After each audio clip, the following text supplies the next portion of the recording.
Xin chào các bạn, hôm nay mình sẽ chia sẻ cho các bạn món đậu phộng rang tỏi ớt nhé.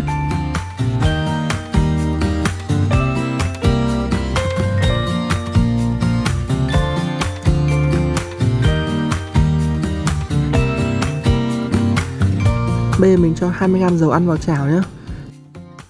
Ở đây mình sử dụng cái phần lạc nhân hay còn gọi là đậu phộng khô ấy, mình sử dụng khoảng 300g.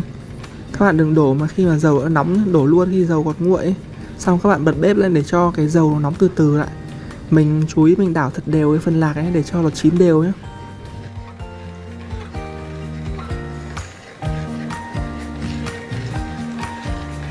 Sau khi phần lạc đã chín thì các bạn vớt ra để cho ráo dầu nhé.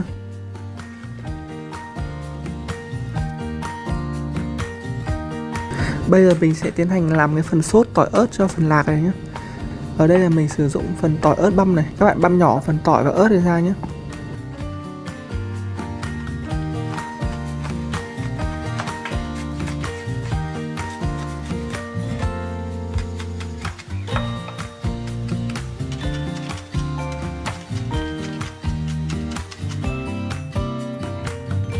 Bây giờ mình sẽ phi thơm cái phần tỏi ớt này cho tới khi mà các bạn để ý thấy cái phần tỏi nó vàng vàng và xém lại.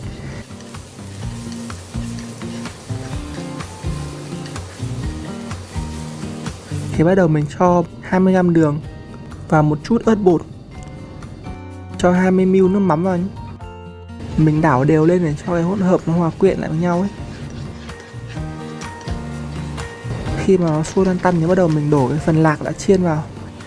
Mình đảo đều cho phần lạc bám đều quanh sốt và cái tỏi ớt này nhé.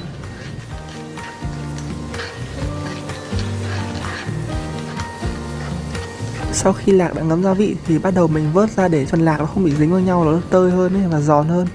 Thành phẩm của mình đây các bạn nhé. Cái món đậu phộng rang tỏi ớt này nó có màu nâu vàng, cánh rán rất là đẹp mắt này. Áo ngoài là phủ một lớp sốt mắm tỏi ớt. Đậu giòn bùi và có vị mặn ngọt khá là ngon miệng. Thêm một chút cay cay của ớt và thơm mùi đặc trưng của tỏi nữa. Hy vọng qua sự chia sẻ của mình thì các bạn có thể làm thành công cái món này nhé.